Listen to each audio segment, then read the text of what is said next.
안녕하세요. 싱싱건강정보입니다. 오늘은 포도에 대한 내용으로 여러분을 찾아왔습니다. 포도는 껍질부터 씨까지 버릴 것이 없는 과일입니다. 요즘 비싸져서 많이 먹지는 못하지만 와인이나 포도씨유 등으로 쉽게 접할 수 있는 재료이죠. 여러분들은 포도의 효능에 대해 얼마나 알고 계시나요? 암에도 좋고 시력이나 근육 등에도 너무 좋은데도 잘 알지 못하는 것이 사실이죠. 이번 시간에는 포도에 대해 알아보시죠. A. 포도의 영양성분. 첫째, 탄수화물. 포도는 높은 탄수화물 함량이 특징입니다. 우리 몸에서 탄수화물은 주로 에너지의 주요 원천으로 사용됩니다. 당분도 탄수화물에 포함되는데요. 포도의 당분은 주로 포도당, 자일로스, 그리고 글루코스로 구성되어 있습니다. 이러한 당분은 소화 과정을 통해 혈액 중으로 흡수되어 신체에서 에너지로 활용됩니다.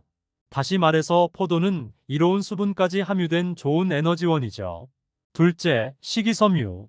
식이섬유는 여러 채소류에서 갖고 있는 성분이죠. 소화기관에서 소화되지 않고 대장을 통해 배설됩니다. 포도에는 식이섬유가 풍부하여 소화를 지원하고 변비 예방에 도움을 줍니다. 셋째, 비타민. 포도는 다양한 비타민을 함유하고 있습니다. 가장 흔한 비타민으로는 비타민 C와 비타민 K가 있습니다. 비타민 C는 주로 항산화 작용을 하고요. 면역 체계를 강화하고 콜라겐 생산을 돕습니다. TV에서 광고도 많이 하는 비타민이니 많은 분들이 잘 아실 겁니다. 메가도스 용법이라고 해서 비타민 C를 자주 복용해서 효과를 보신 분들도 계시죠. 그리고 비타민 K는 혈액 응고에 필요한 요소입니다. 상처 치유 등에 기여하는 비타민이죠. 넷째, 미네랄. 포도는 다양한 미네랄을 함유하고 있습니다. 대표적으로는 칼슘, 칼륨, 철, 마그네슘 등이 있습니다. 칼슘은 뼈와 치아 건강을 유지하는 데 필요한 미네랄입니다.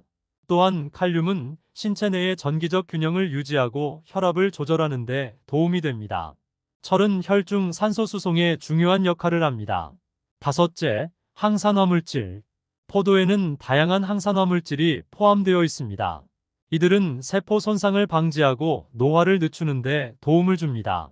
대표적인 항산화 물질로는 폴리페놀, 레스베라트롤 등이 있습니다. 레스베라트롤은 약간 생소하실 수 있는데요. 특히 포도에서 발견되는 레스베라트롤은 효과가 좋은 항산화 성분으로 알려져 있습니다. 포도 껍질에 굉장히 많이 포함되고 있다고 하죠.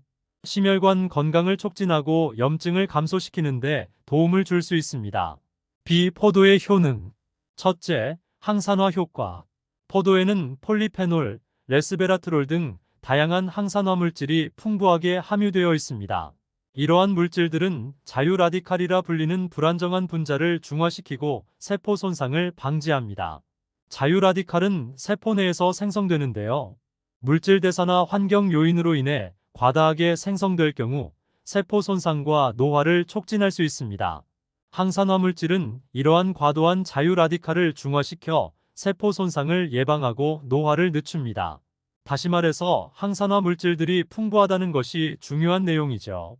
둘째, 심혈관 건강 개선. 포도에 함유된 레스베라트롤은 혈관을 확장시켜 혈액순환이 원활하게 되도록 도와줍니다. 이는 혈압을 조절하고 심장 질환의 위험을 줄일 수 있습니다. 추가적으로 피부에도 좋습니다. 혈액순환과 피부는 연관이 있을 수밖에 없는데요. 체내 혈액순환이 개선되면서 여드름 예방이나 피부 탄력 유지 등에 대한 효과까지 좋아지죠. 물론 심혈관 질환이 예방된다는 사실이 굉장히 중요한 내용이죠. 셋째, 면역 시스템 강화. 포도는 비타민C를 함유하고 있는데 이는 면역 시스템을 강화하고 감염으로부터 보호하는 데 중요한 역할을 합니다. 비타민C는 면역세포의 활동을 촉진시키고 자유라디칼로부터 세포를 보호합니다. 또한 항암 효과도 있는 것이 비타민C이죠. 항암 치료를 하시는 분들이 비타민C 정맥 주사를 맞으시며 투병 생활을 하시기도 하죠.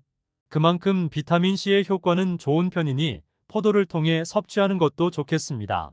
넷째, 기억력 향상. 포도에 들어있는 중요한 성분이 레스베라트롤입니다. 앞서 여러 효능에서도 말한 바와 같이 정말 이로운 성분이죠. 따로 영양제 등으로도 나오는 것이 레스베라트롤인데요. 껍질에 많이 함유된 이 성분은 여러 논문에서 뇌의 건강과 관련된 효과가 입증된 바가 있습니다. 쥐를 대상으로 한 실험에서도 기억력 감소를 개선하는 데 도움을 준다는 결과를 보여주었습니다. 미세혈관 순환에도 긍정적으로 작용하여 각종 질병에 좋은 영향을 주죠. 다섯째, 피로회복. 여러 영양과 우리 몸에 필요한 비타민들이 들어있으니 결국 피로도 회복되는 효과가 있습니다.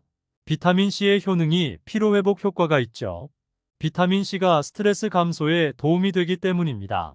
레스베라트롤도 항염증 작용을 해주면서 우리 몸을 건강하게 회복시켜주죠.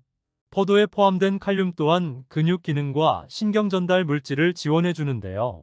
이 또한 피로회복에 도움이 되는 것이죠. C. 포도의 부작용. 세상에 부작용이 조금이라도 없는 식품은 없죠. 많이 먹으면 모든 부작용이 생깁니다. 포도도 마찬가지이죠. 포도의 문제는 당분입니다.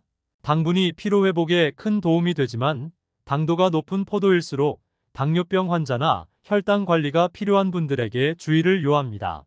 혈당에 민감하신 분들은 적당량을 드셔야 하죠. 그 외에 포도는 큰 부작용이 없는 식품입니다. 아주 오래전부터 인류와 함께 해온 과일인 만큼 부작용은 더욱 없을 수밖에 없죠. 그나마 조심해야 할 점은 위산이 많으신 분들이 빈속에 많이 드시면 속이 쓰리실 수도 있겠습니다. 물론 지나치게 드시지만 않으면 되죠. 영양학적 가치와 우리 몸에 들어오는 효능은 포도나 사람마다 다르죠.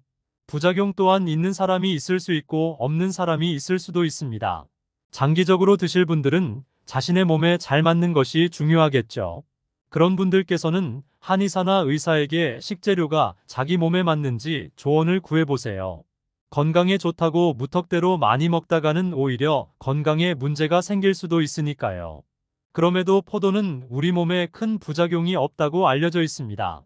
다만 신체의 상황마다 다르니까 주의를 드리는 거고요. 오늘 영상 어떠셨나요? 일상에서의 건강 습관 한 가지씩 만들어 보세요. 지금의 건강 습관이 미래의 건강을 바꿉니다. 다음에 더 좋은 정보로 여러분들께 찾아뵙겠습니다. 지금까지 싱싱건강정보였습니다. 감사합니다.